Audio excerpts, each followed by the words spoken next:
is Johnny with Tigerbomb MMA, and today I'm going to go over UFC Houston, Strickland versus Hernandez, give you my thoughts, predictions, analysis on the entire 13-bout card. I am hearing rumblings that there might be a 14th bout because it was going to be Jacoby Smith versus Coe, and I believe Coe pulled out, so they might have a replacement for Jacoby Smith, but we'll see what happens with that. But before I break down this card, I did want to give you my thoughts on the previous card, which was the Oliveira and Bautista card. Didn't do too bad prediction-wise. Actually, on a couple fights, I think I predicted them beautifully, which was like, let's go. But first fight of the night, Claudia Segulia defeats Priscilla Cachoeira. I saw some rumblings about some controversy that people thought Cachoeira won. She did not win. At the very minimum, Claudia won 29-28. I think one or two of the scorecards were for 30-27. Her output was just more. Props to her for not just being a filler-faced Instagram model anymore. She's actually trying to fight. And for Priscilla, if the female goat can't fix you, then I don't know what it is. She's fun to watch. I'm not going to hate on her for that. She hits hard, but skill-wise, very limited. Jacob Wiklax defeats Muin Gafurov via guillotine in the final second of round number 3. A lot of controversy there.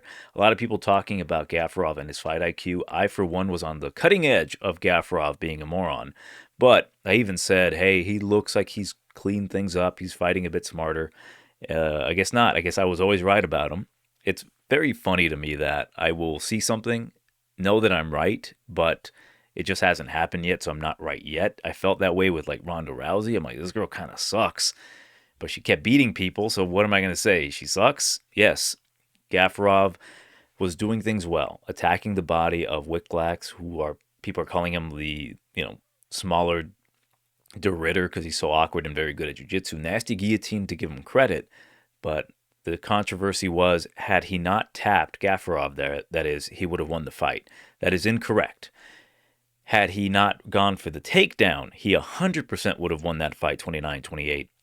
He was dominating round number 3, doing everything well, except listening to his coaches who kept telling him, don't grapple. And then, of course, he grapples, gets caught in that guillotine because, of course, Wiklax is going to go for it.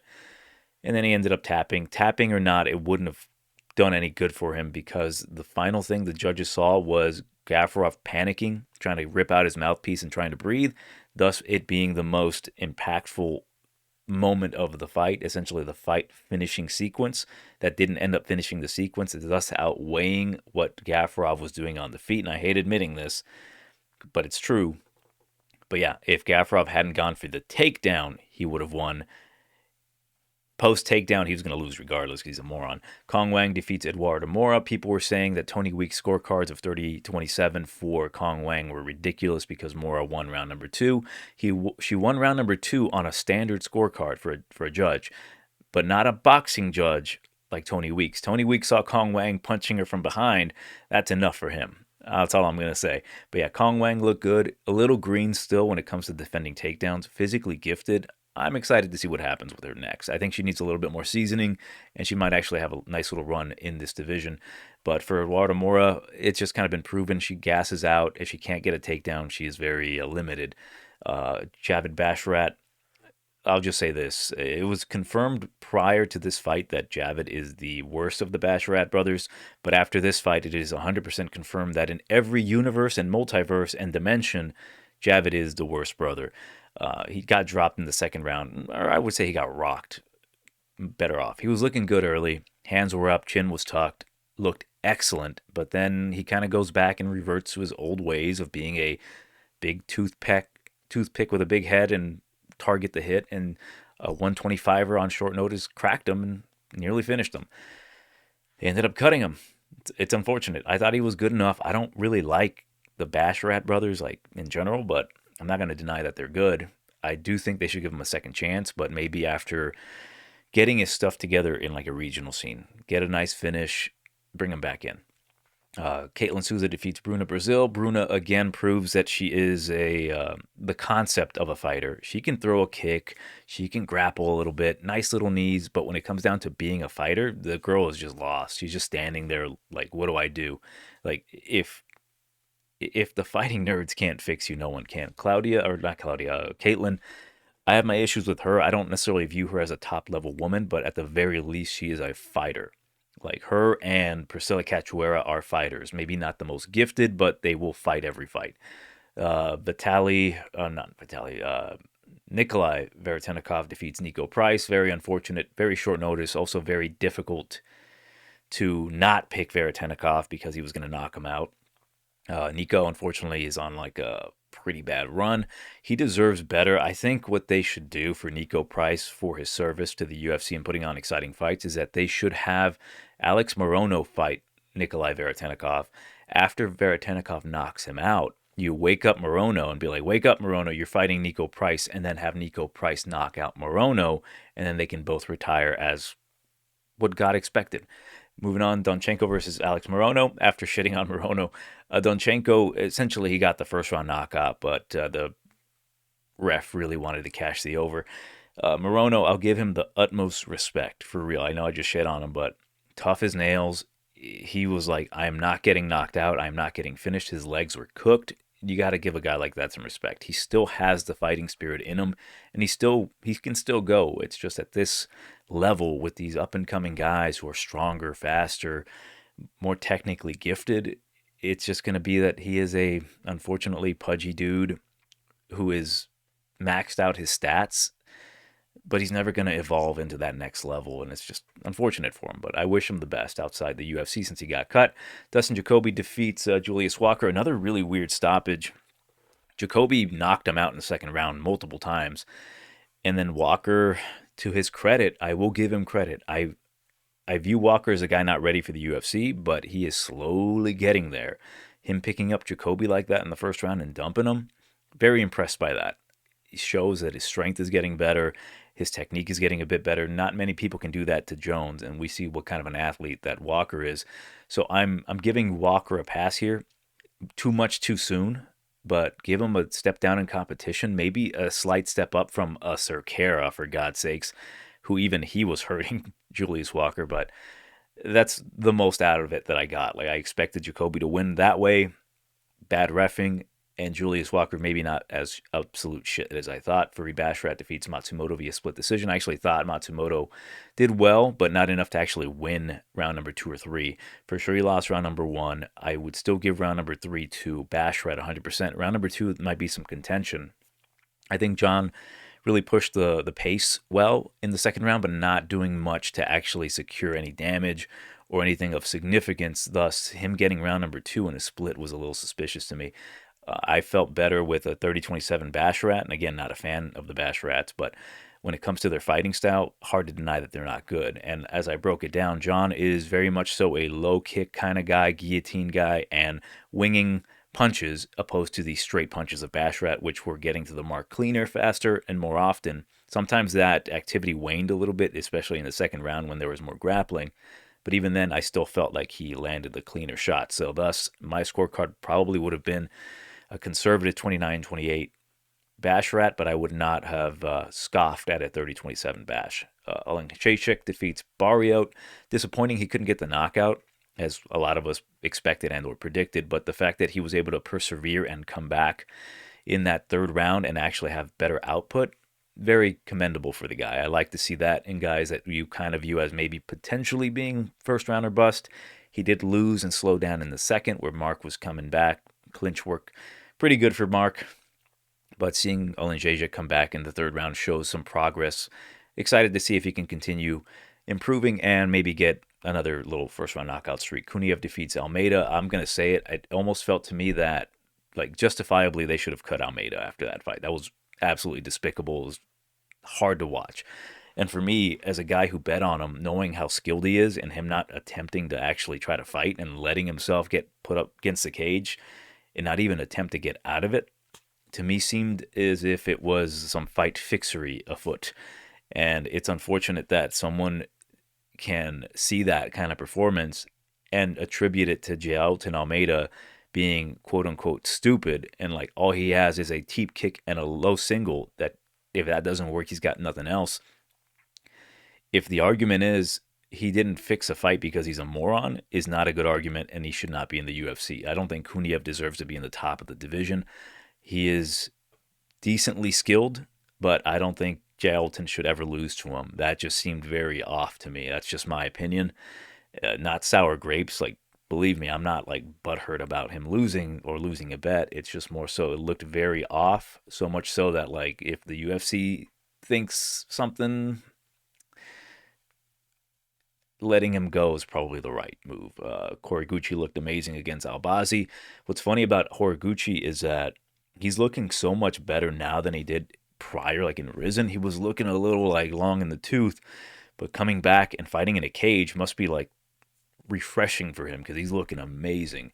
Albazi, another guy I'm not a big fan of. I actually, at the beginning, felt like he robbed Kai Kara France, but I got to be objective. Watching it again, it looked a little.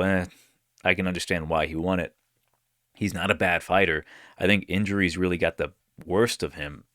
He's just not the same anymore. But when you're looking so good that you can say that a guy like Amir Albazi sucks and he should have never been in the division and blah, blah, blah, blah, blah, shows how good Horiguchi is and how damn good it's going to be if he fights for the title.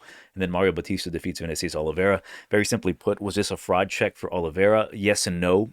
Oliveira should never have been put in like such high esteem where you can suspect that he's going to beat Mario Bautista, especially if he's not going to fight intelligently. And the fact that he didn't go out there, either hurt or not, trying to wing hard shots against Mario Bautista was idiotic. When he put himself in the clinch with Mario, I was thinking, oh, this is perfect. And then we hear his corner legitimately say, this is what we want, which I'm like, yes, 100%.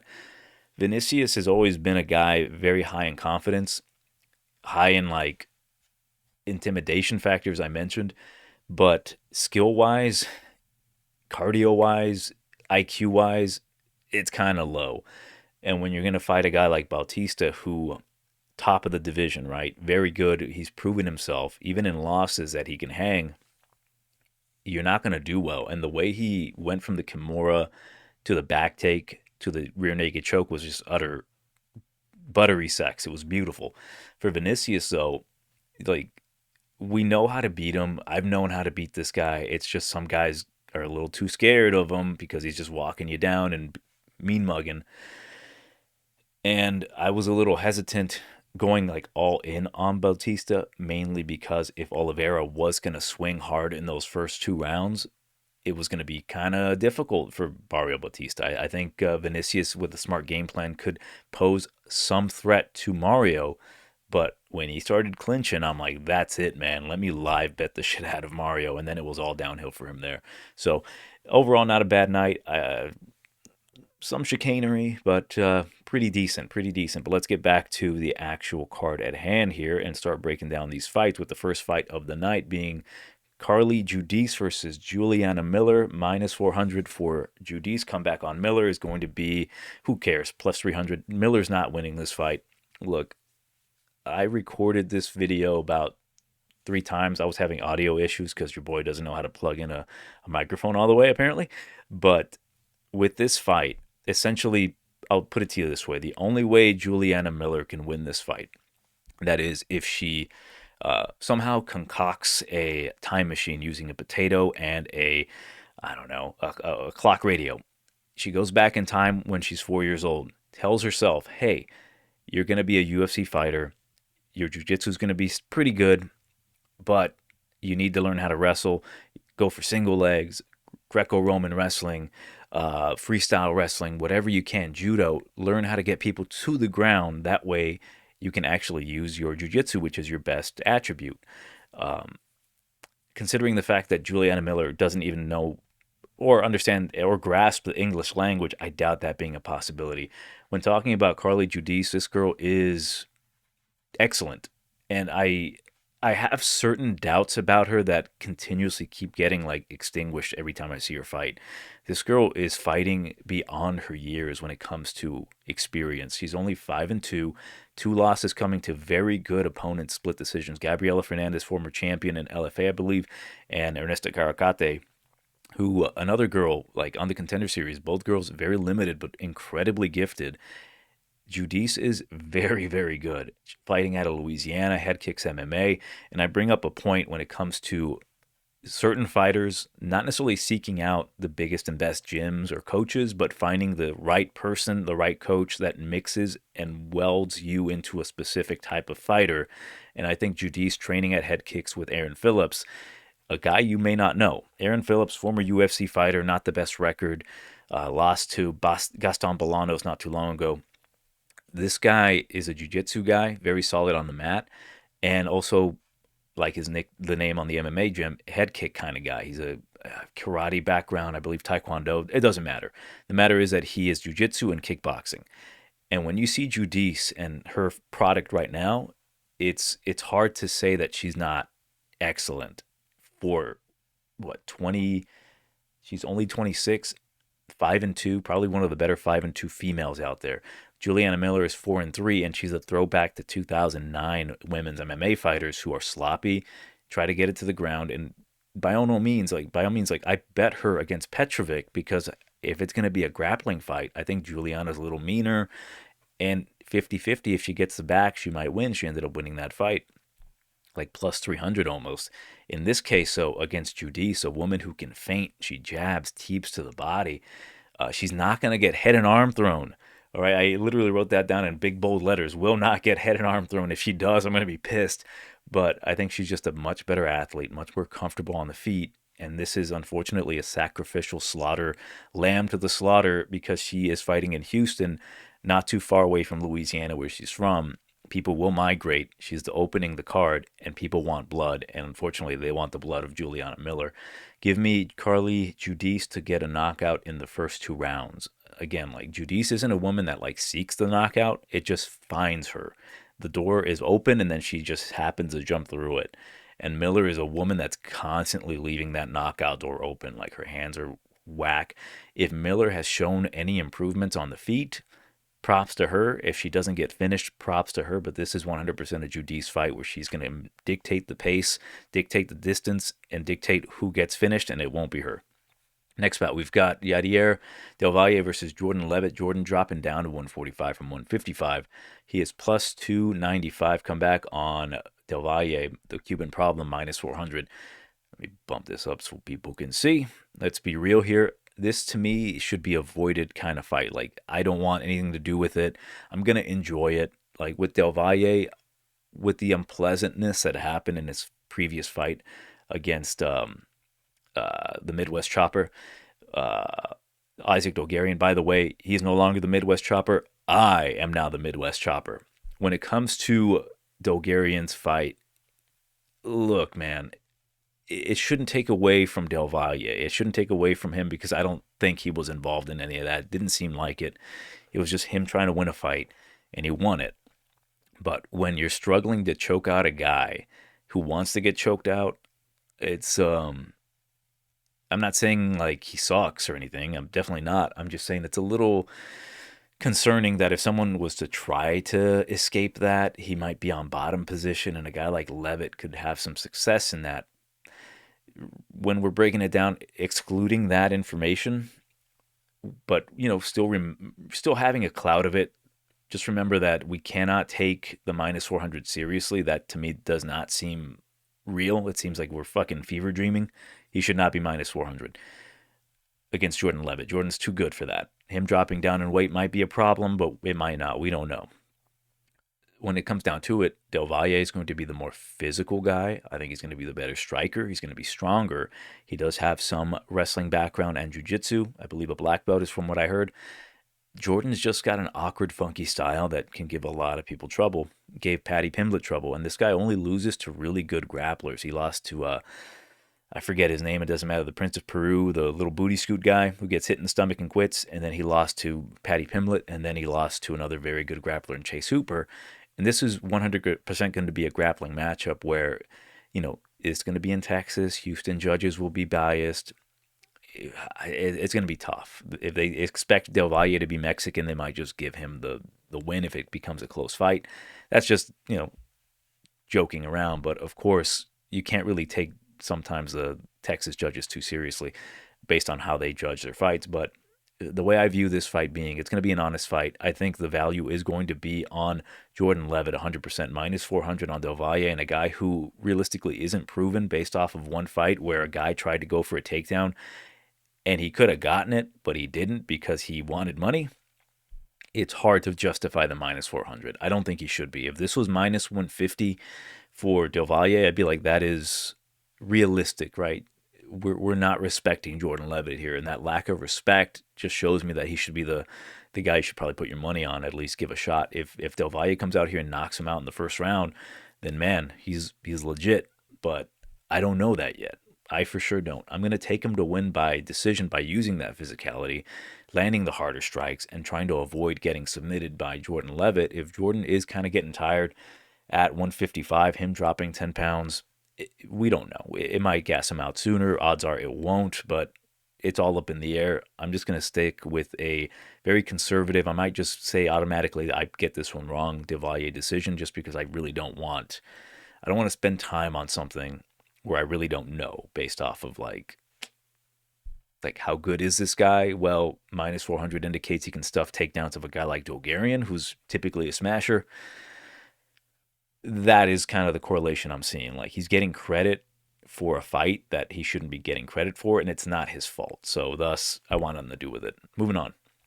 John Paul Lebosnoyani versus Phil Rowe. So originally this was going to be Austin Vanderford versus Jean Paul. I can't really say his last name without calling him a lesbo, but minus 220 on Lebosnoyani versus Phil Rowe plus 185. Look, I have a lot of information on this fight, and I'm trying to condense it into like a sweet little package. But minus 220, like John Paul off the Contender Series looks excellent, right? He's a very good fighter, very, very good. Good kickboxing, good jiu-jitsu, black belt in jiu-jitsu, right? I've seen pictures of him with Royce Gracie as a toddler. This guy was literally essentially born on the mats, like young martial artist from like birth, essentially. And he's fighting Phil Rowe at welterweight. This is a former lightweight. Only two losses are at lightweight. One against Spike Carlisle, which I had trouble finding the footage, and it was a legit knockout. The reason I needed to see it is how does he take a punch?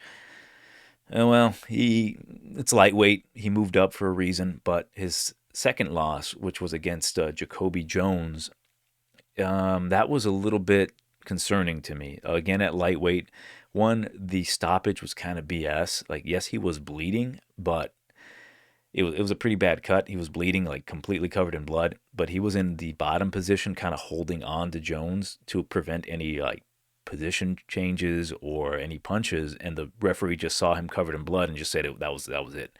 Didn't call a doctor, didn't wait. I think that he was probably going to lose that fight regardless, but give him a chance. Moving up to welterweight, excuse me, is good for him because, I think his chin is better. He's much faster. He moves well. My issue is, and I'll cut to the chase here, I don't think his wrestling's all that good. He's got good jiu-jitsu, meaning if this is a jiu-jitsu matchup, I think he beats Phil Rowe 100% of the time. I think he can go without any strikes. If this is a kickboxing matchup, I think he can beat Phil Rowe 100%.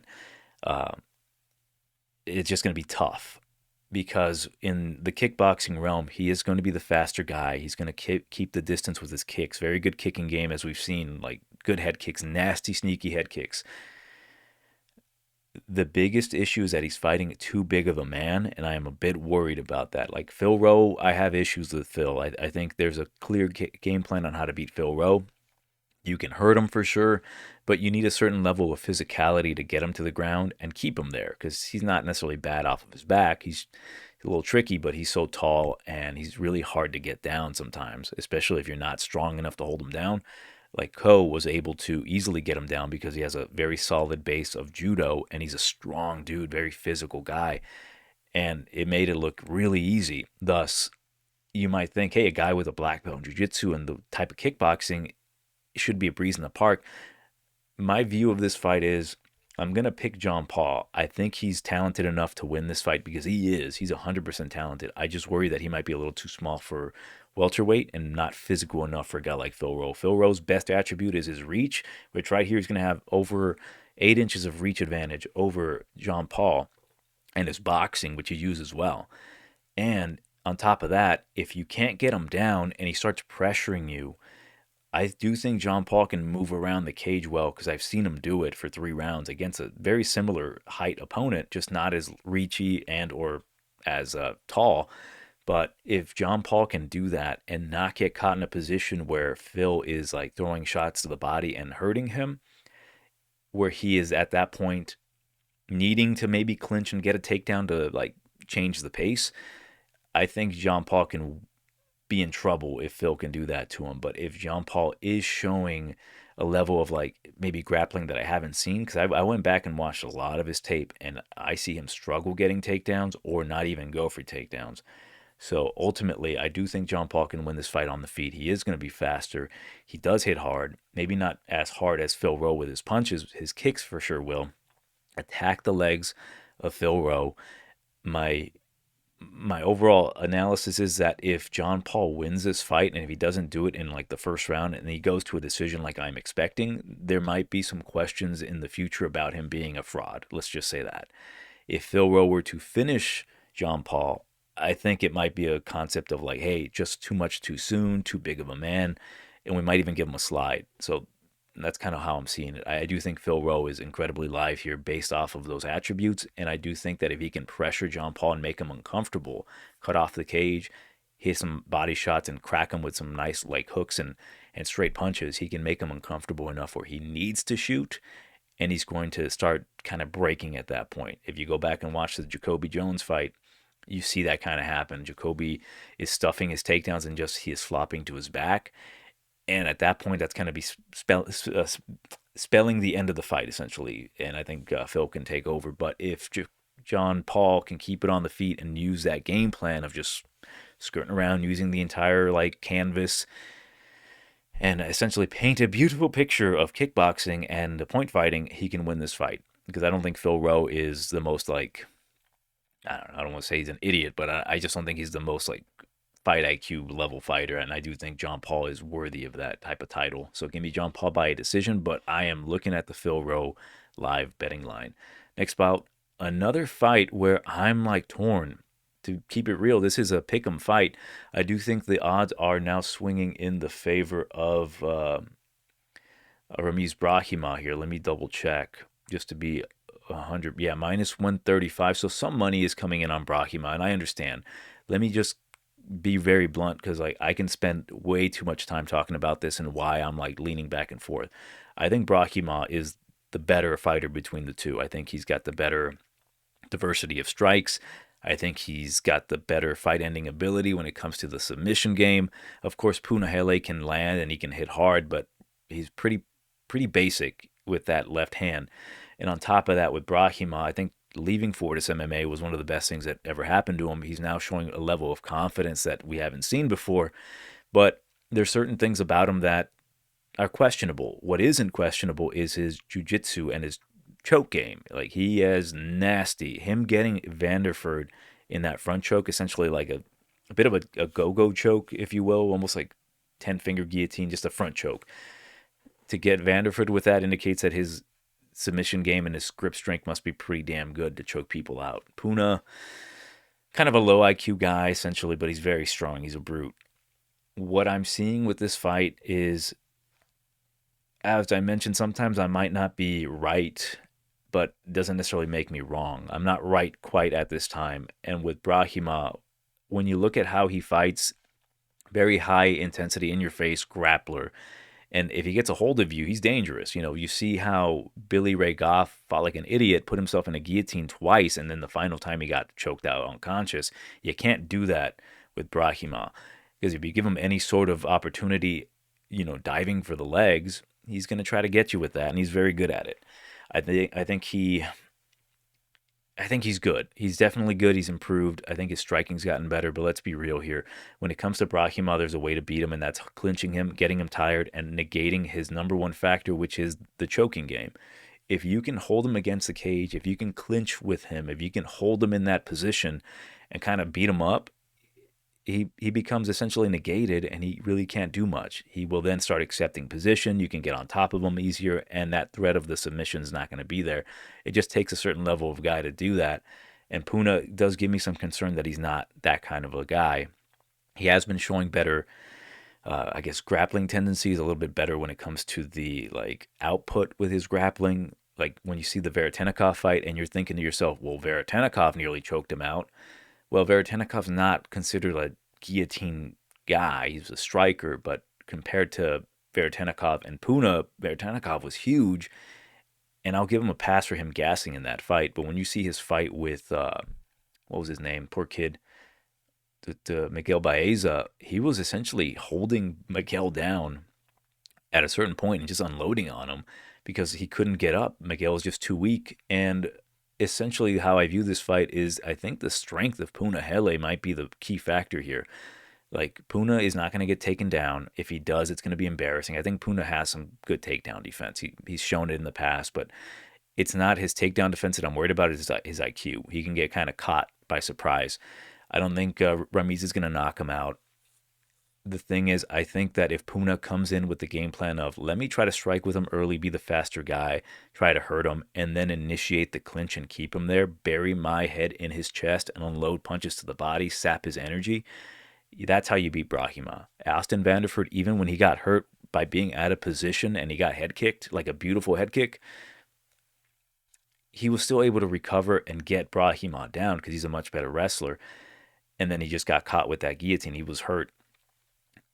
You go back and you look at the Themba Garimbo fight. He just clinched him up, tired him out, changed position, being the stronger of the two. Court McGee did the same. What's his name? Max Griffin did the same, just beat him up in the clinch. And that's how you beat Brahimaj. As good and talented as he is, if Puna comes out here and he's like, I'm just going to be in the clinch the whole time, I'm not going to exert so much energy to try to hold him there because I can hold him against the cage. He's not going to be able to move. Why even bother? But I don't know if Puna's that kind of a IQ guy.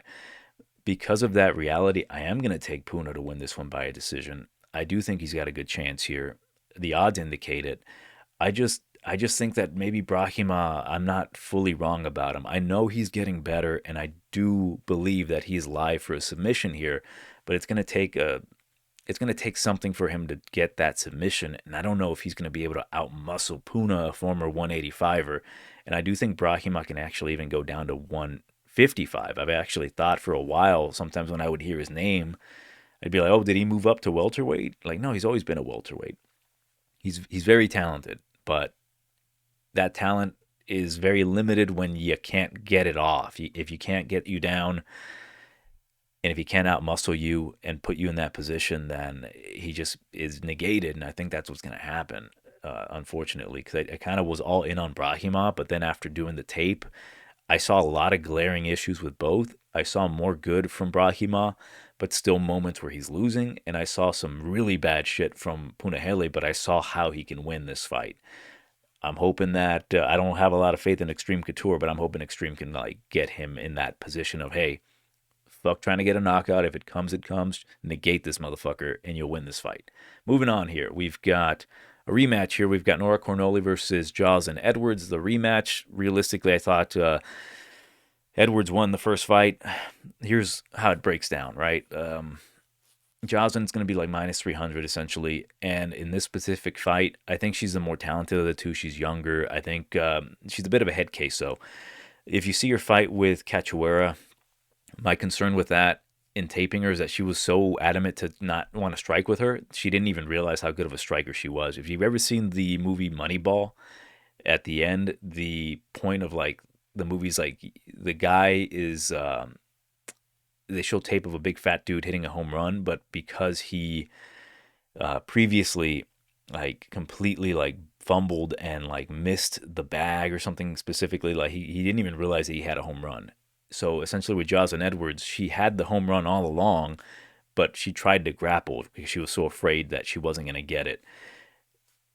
Essentially how I'm viewing this fight is if Edwards fights tentatively and tries to just 100% grapple with Cornolle, Cornolle's got some good clinch work, good knees to the body, and she can stay upright enough. But that's when she knows it's coming. When you're striking with her and then you start getting those takedowns, lower body attacks, you're going to hold her there. The issue in the past with Cornolle in controlling her is that she's pretty strong. She brute forces her way off of the bottom position, and sometimes she sweeps, but it's not technically pretty, and it's just, again, pure force, pure strength. That strength's eventually going to wane, and I do expect Jocelyn Edwards to come out here and learn from her mistakes in the first fight where she was getting these top positions, but she was kind of getting like bucked off.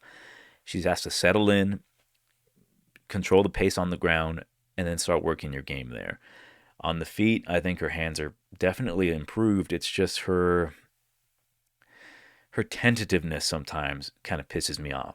As of late, because she's been getting these knockouts, I would like to see her try to strike a bit more and then mix in those takedowns. If in Cornolle's been hurt a few times as well.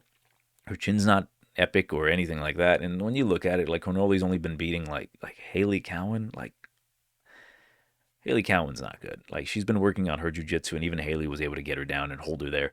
But Haley's an idiot. But yeah, give me Edwards to come out here and win this one by decision. I think she's going to learn from her previous mistakes of getting it to the ground and holding her there, that she's going to make sure she does not get bucked off. And I think she's going to win this one more than likely at 30-27. We're not in France anymore.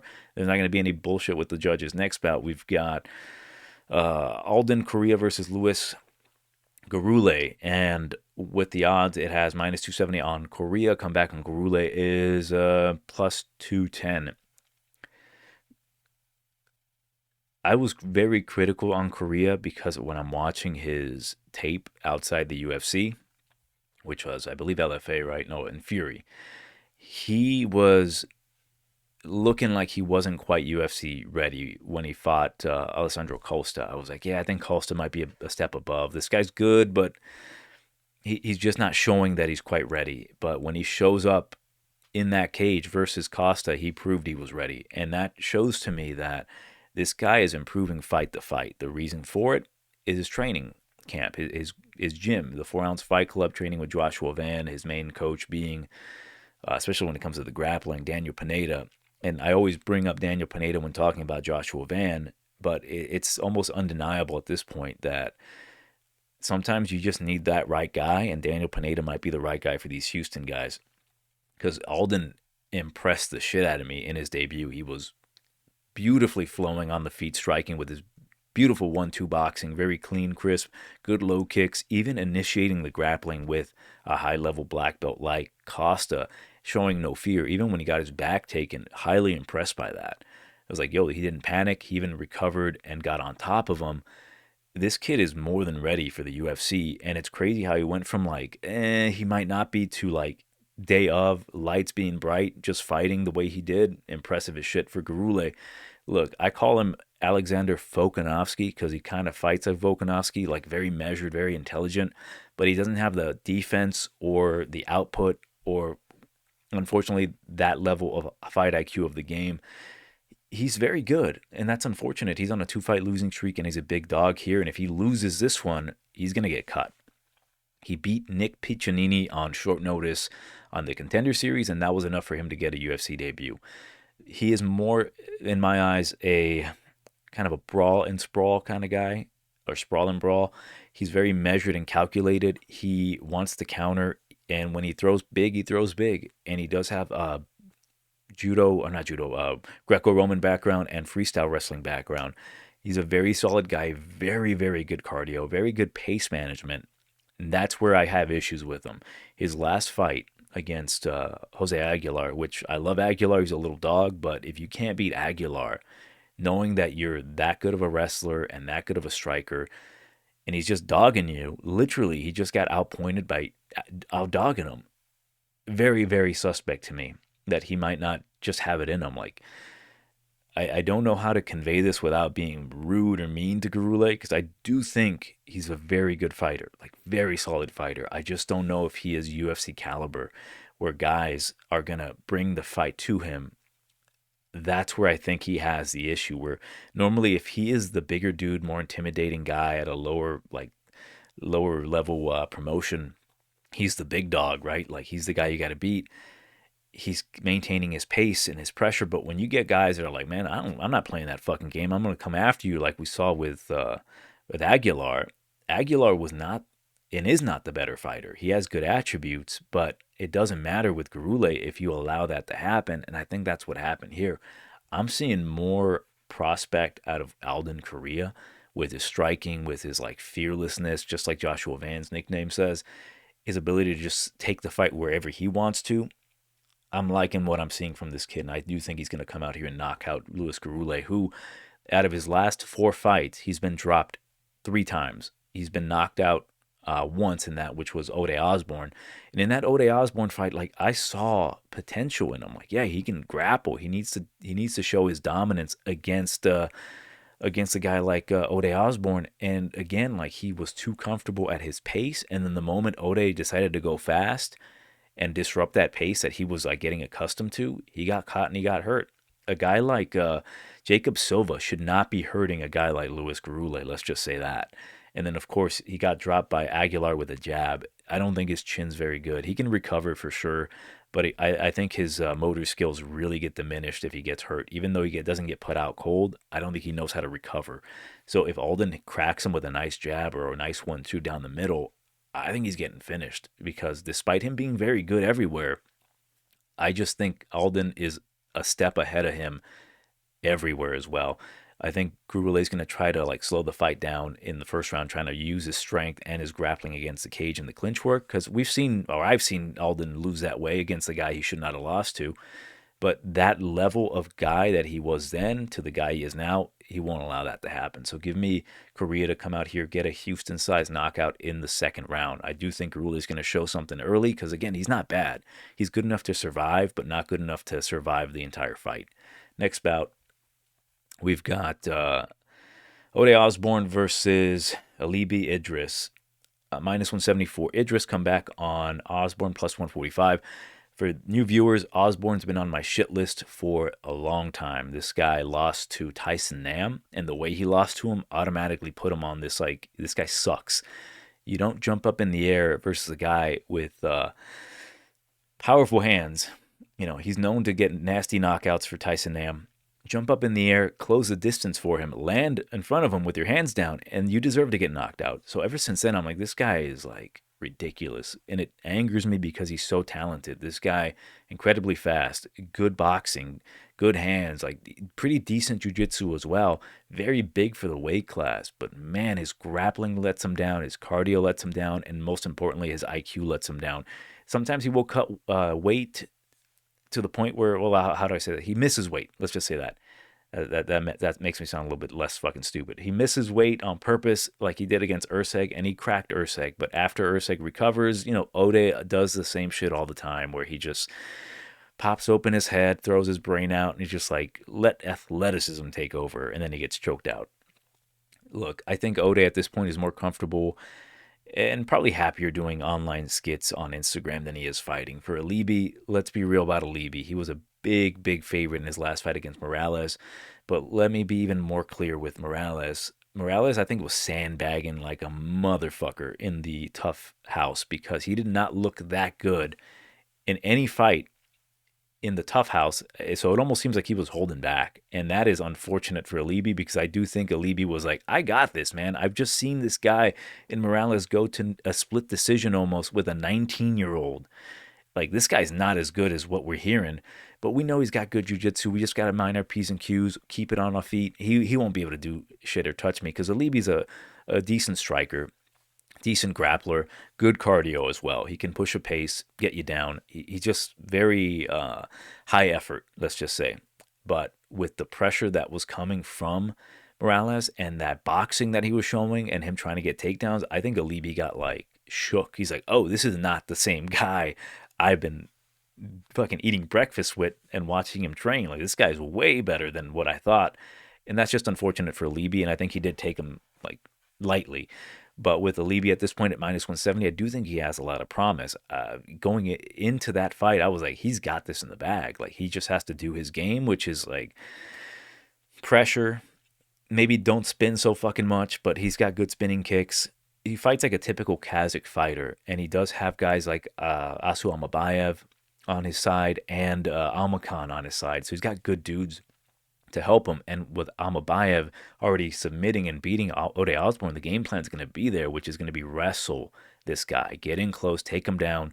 He's just as big as Ode Osbourne. He's not going to be as strong as he is early, but I think he's going to be as good as he is on the mat to get him to the ground, kind of wear him out, and then eventually submit him. So give me Idris to come out here.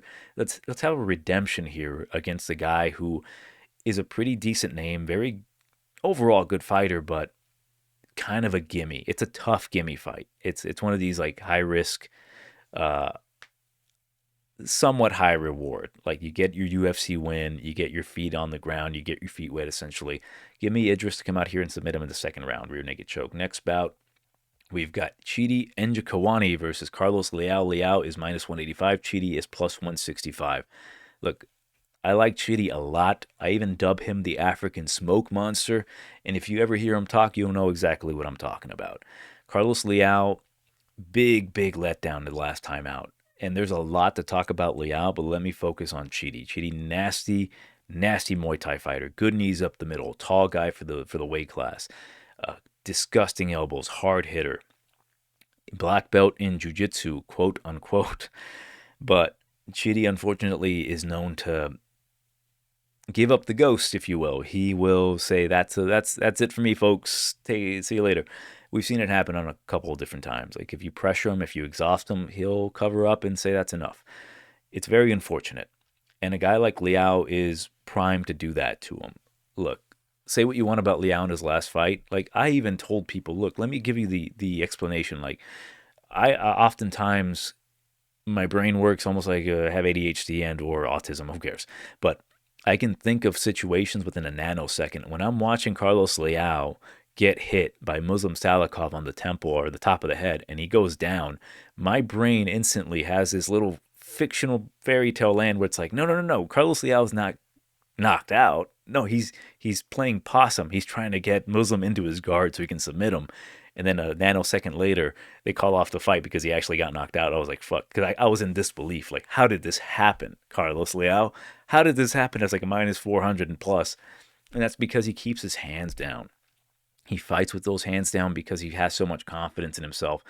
And coming off of that Morono fight, I think that confidence was even higher in the sense that I've never been finished with strikes. Nothing can fucking hurt me. I am the killer. I am the lion. And he paid for it devastatingly and very embarrassed by it. But I go back and watch that Morono fight. I don't think I've ever seen Morono get done like that. Like Leal hit him with a left hook to the disgusting left hook to the body that you can see the wires in Morono's head just get scrambled because he wants to keep his hands up, but his hands literally get pulled by gravity down to his gut because he's like, ooh, that fucking hurts so bad. And with Leal, if you haven't seen the PFL and him fight in the PFL, he fought a guy named Sadabusi, the Swedish Denzel. And he's very similar to Chidi in size. He's very similar to him with like the kicking game. I would say Denzel's not as like an aggressive striker, but he is more technical, better cardio. And Leal knows how to fight that guy. He fought him twice. And he's going to implement that same kind of style against Chidi, which is going to be pressure him, get him against the cage, batter the body, try to get him down. And I think that's going to be very successful here for Leal. I think he's going to take his time and be a little bit more hesitant, but more calculated hesitancy. Not necessarily like, oh, I'm stupid and I don't know how to fight because I got knocked out. I think he's going to be the same dude, but just a little bit smarter. Kind of like a humbling wake-up call.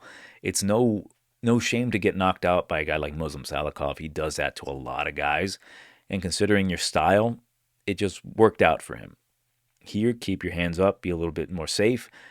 And I think you can break Chidi in that clinch where he eventually is going to get hit to the body and he's going to give up that takedown and he's going to hit the ground, cover up, and Leal's going to get that second round TKO.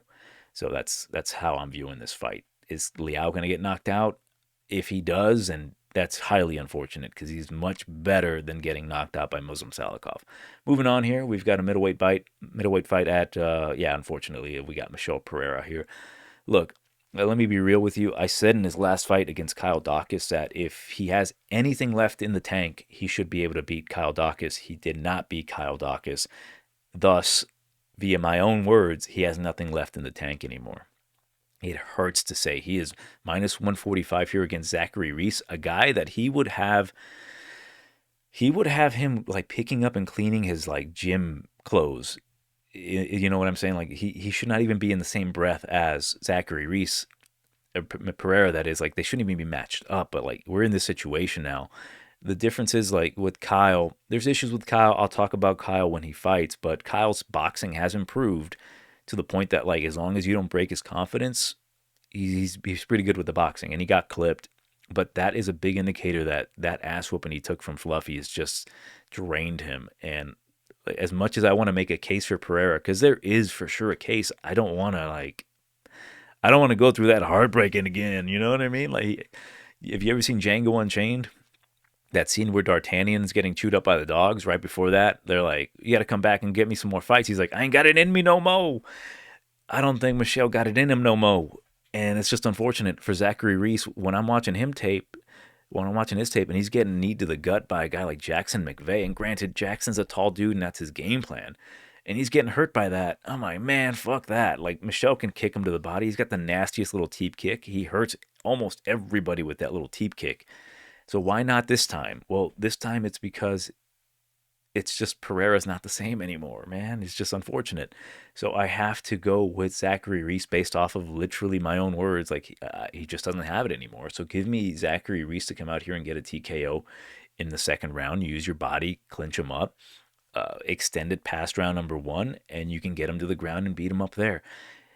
Highly unfortunate. I am rooting for Pereira. I want to see him back on track. I am hoping that it's like you see your best friend in a coma, and then you're like, "Wake up, buddy! Wake up, Jonathan! Wake up!" And he's just like he twitches his hand a little bit, and you're like, "Oh, he's coming up. He's recovering," and it just turns out he's just the wind moving his fingers. It's like fuck, it's how it feels with Pereira. It's like, oh, what used to be is no longer. So give me Reese by second round TKO. Unfortunately, next bout we've got the, as I call it, the Tom Aspinall Scraps Tour for Ante Delija. Delija plus, no, he's minus 170 here over Spivak plus 145.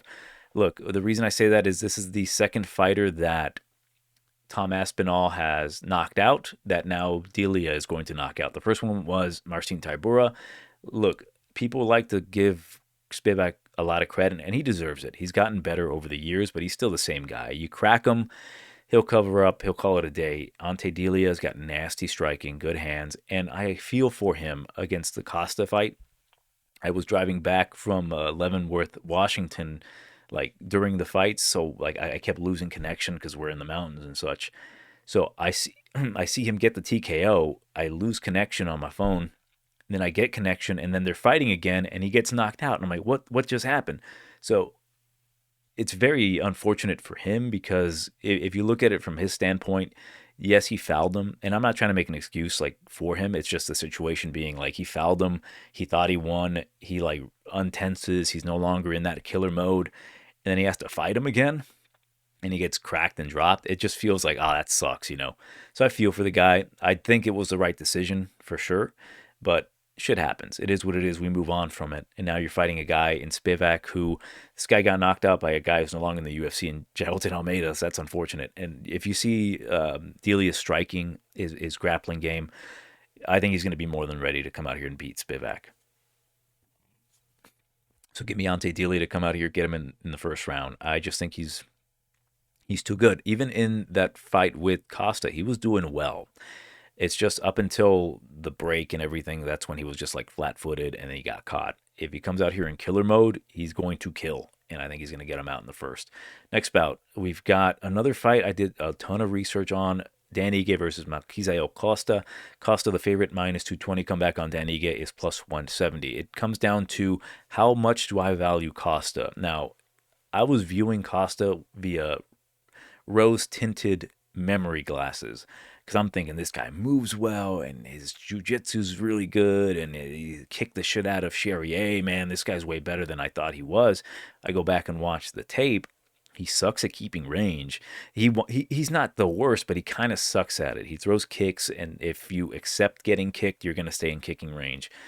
He is kind of clinched up easily. He does have pretty shitty takedown defense. His takedown offense is a little bit better. His jiu-jitsu is definitely getting better. And my initial thought was, man, I know Costa trains with a version of Dan Ige, probably a better version of Dan Ige in Jailton. No, I'm sorry, not Jailton, and Joe Anderson Brito.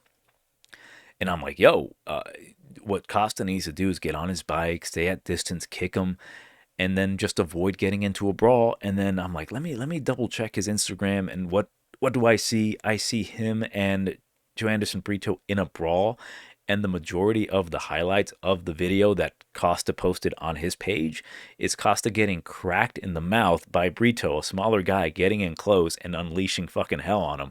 Yes, he's landing his own good shots on him, but man, if Dan Ige gets those on you, brother, it's going to be rough night. And the thing with Ige, he's a letdown artist.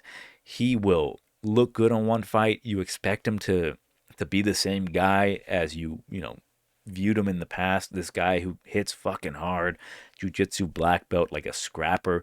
But he'll let you down. Like in the Patricio Pitbull fight, he had the momentum.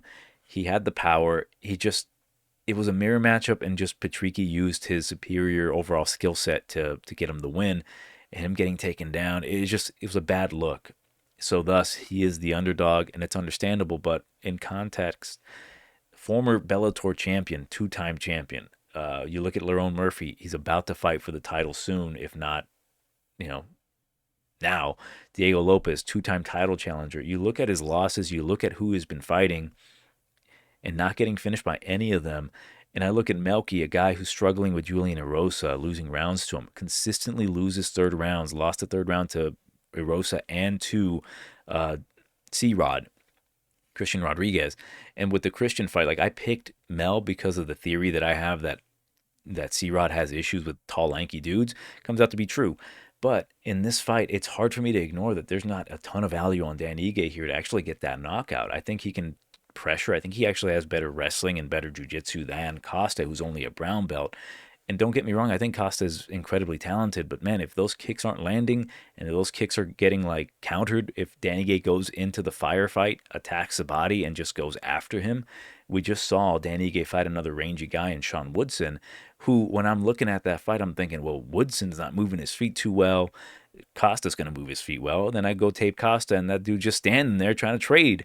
So I think Dan can get him out of there. It's just, I wanted to be on the Costa side, but here I am picking Dan Ige because there's a bit of possibility that could be a levels fight where either Dan is like washed and we shouldn't talk about him in the top of the division anymore, or Costa is just like overleaping him at this point.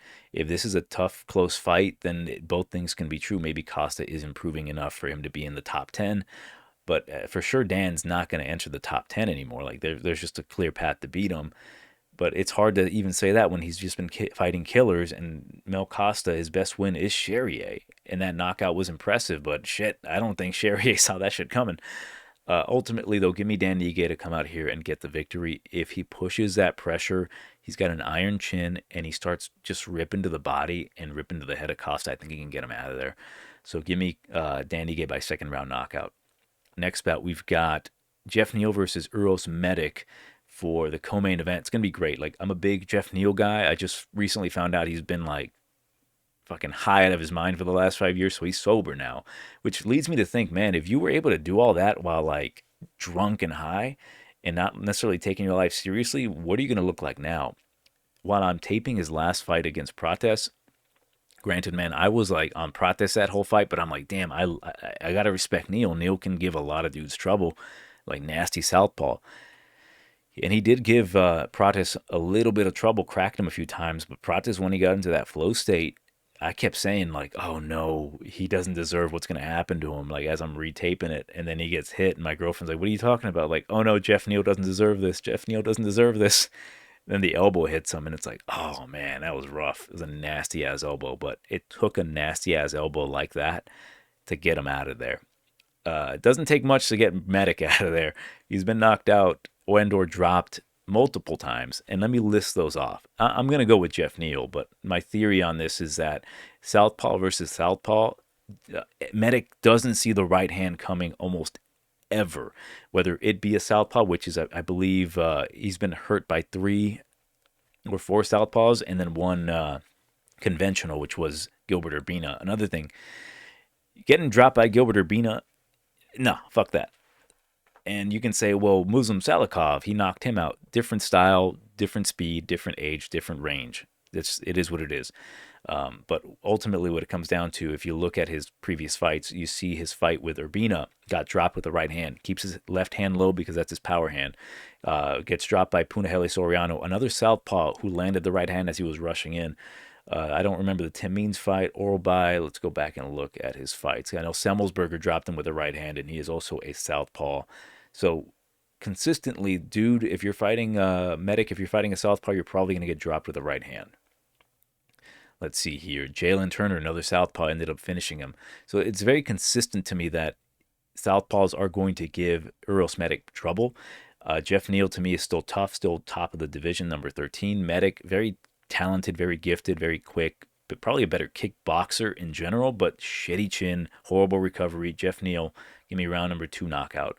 I think as long as Jeff Neal is on the straight and narrow and he's doing everything like well, he's not like suffering any long-term issues from that horrible knockout from Prates, which, man, Prates would have finished Medic even worse, for God's sake. So levels fight for me. I think it's like a thank you for your service, Jeff Neal. Here's a good name with a good little win streak.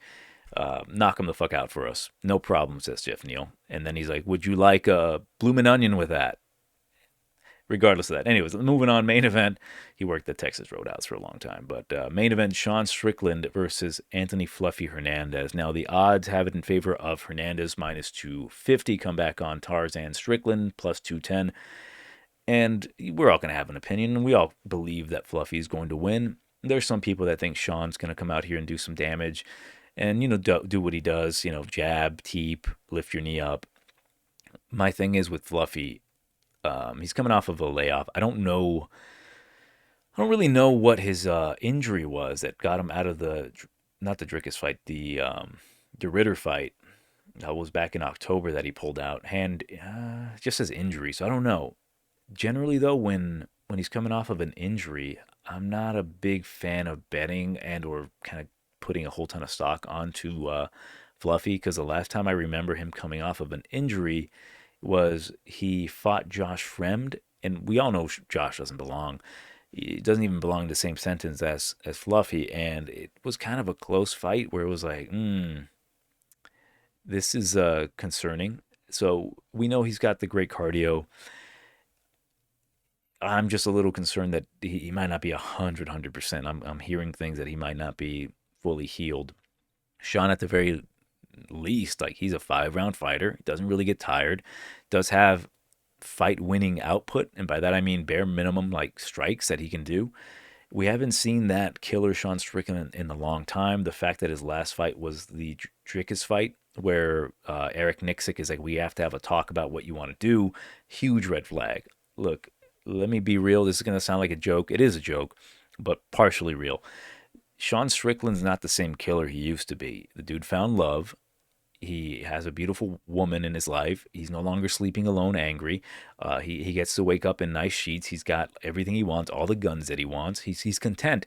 And again, like, when you wake up next to a beautiful woman, you really don't have that same motivation to kill like when you would wake up next to your father. Anyways, when it comes down to Sean, does he have the motivation to come out here and like spar? Yes, he loves to do that. I think when it comes down to like the bright lights and him trying to compete against actual killers, in this case Anthony Hernandez, he can be hesitant, he can be tentative, and I saw that 100-fold against Drickus in the second fight. He was like, the willingness to fight, that dog in him that he had, is just no longer there. And a guy like Fluffy, who kind of thrives in that chaos, people think that, oh, well, Sean doesn't get taken down too often or he's hard to control. It doesn't fucking matter. Fluffy, even himself said it. He started off as a kickboxer, and he's a nasty, nasty striker. Not the nastiest, but he's nasty when it comes to like his grittiness, his dirty boxing, the low kicks, the mixing in a fake takedown just to get close enough to you in the clinch against the cage to start dropping elbows on you. Shit like that is what makes Fluffy him. And essentially, he's a wood chipper on low setting. He's not going to chip you up immediately. He's going to chip you little by little. You can try to jump out of it, but he's got a hold of you. So the only way I see Fluffy losing fights, generally when I'm picking against him or I think people have a chance, is when they are a dynamic kicker fighter that can hurt Fluffy to the body. Fluffy's body's always been his weakest point, and as of late, he even said, like, that was my weakest point. I've been conditioning it, and that's good. Mixing in with the cardio, the ability to go up and down with takedowns, and even just not even wanting a takedown. That's his best attribute in my eyes, is the fact that, like, he doesn't need to hold you down. He can just lift you up, let you get back up, and just repeatedly get you down. The up and down motion eventually fatigues you, and it puts you in a dominant position where you're not taking damage and you're winning moments in the fight. And in those little moments, he'll drop an elbow, hit you with it to the ribs with a knee. That nastiness is essentially what Sean Strickland thinks he is. It's just Fluffy is the personification of it. Now, there's been, the whole shit with Sean and talking about ice. I do find it funny that he's coming out, Anthony, he's switching out to the Mexican flag. So I don't know if that's like in retaliation, maybe because it's going to be in Houston, lots of Mexican people there, etc. I don't know. But I just think it's a little funny. As for that, I don't give a fuck. Just let it be fun. I'm ready for the shit talk in the post the press conference. So I'm excited to see what Fluffy's going to say, because Fluffy seems like a chill kind of all right guy. Comes from like Northern California. Those dudes tend to be like farmers and shit. So he seems like nothing can get to him. So I'm curious to see how this plays out, more so on the mic than how it's going to play out in the fight, because Sean's kind of just been the same pedestrian like leg teep kick merchant for a while now, and it got him to the top of the division. And the other thing is he hasn't really fought a caliber wrestler like Fluffy. The last guy he fought that actually grappled him legitimately was Drickus, and he was kind of getting him whenever he really wanted to. Maybe not controlling him, but he can get him down for sure. And I think Fluffy's going to do the same here. Mix in the low kicks, get in the clinch, dirty box him in the clinch. My biggest worry is, and this is like maybe I'm making shit up, but I picture a world where Fluffy just can't penetrate the shell of Sean, where like, I can't get past that weak teep kick. What am I going to do? And he gets outpointed for 5 rounds. That'd be fucking hilarious, but I'd be pissed not watching the fight because it'd be awful. But maybe, again, there might be a possibility that Javid Basharat isn't the shitty brother in a universe, and there might be a universe where Sean Strickland wins this fight with a Strickland shell and throwing teeps up the middle like Lisa Simpson and Bart Simpson doing the fucking So we'll see how this plays out, but I do have my faith in Fluffy Hernandez to come out here, and I'm actually thinking he's going to get a TKO via cut in the 4th round. I think he eventually will start like clipping on the scar tissue of Sean Strickland, opening up cuts, and they're probably going to call off the fight. And again, being that it's in Texas, I do think they're going to do their best to give Fluffy this victory, if you catch my drift, especially if there's a pro, or should I say an anti-Strickland sentiment down there. But ultimately, I got Hernandez to win via just chopping him up via wood chipper style, elbows to the face, cutting him, and losing via TKO for Sean. So give me Hernandez 4th round TKO, but let me know what you guys think in the comments below. How do you feel about this? Are you going to the fights? Like, I would have loved to have gone to these fights because I like Houston. Again, I hate the Astros with a fucking passion, but I like Houston itself. It's just the right amount of dirty for me, a little dirty. Hence, the intro, but chopped and screwed. Anyways, Johnny Tigerbomb MMA, leave a comment, like, subscribe, etc. I'll see you next week.